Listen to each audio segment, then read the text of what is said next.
you at 5 tonight. Tennessee lawmakers are looking at what's known as the guilt by association law. It widens the options for prosecutors about who they can charge with a serious crime. And reporter Braden Ross explains the sharp divisions surrounding this law.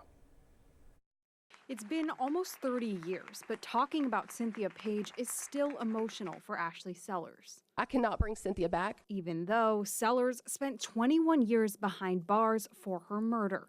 I did not plan a robbery. I did not plan for her death. I did not cause her death.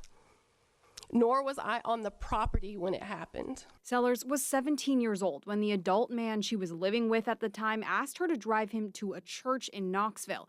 She didn't know he would go on to rob and murder 23-year-old college student Cynthia Page. But because Sellars didn't call the police after the crime, she was convicted under Tennessee's felony murder law. Thursday, the Senate Judiciary Committee heard from people with similar stories as they weighed whether or not to make changes to Tennessee's felony murder and criminal liability laws. I'm not saying that my husband should not be held accountable for being present that day, but 82 years, more time than the actual killer.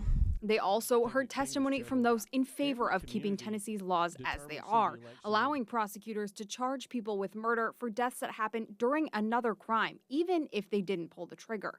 When criminals join forces to commit dangerous felonies, they share the acts and the risks. They don't get to pick and choose which parts of the crime they own after the fact. If you don't want to risk a murder charge, then don't commit the felony in the first place.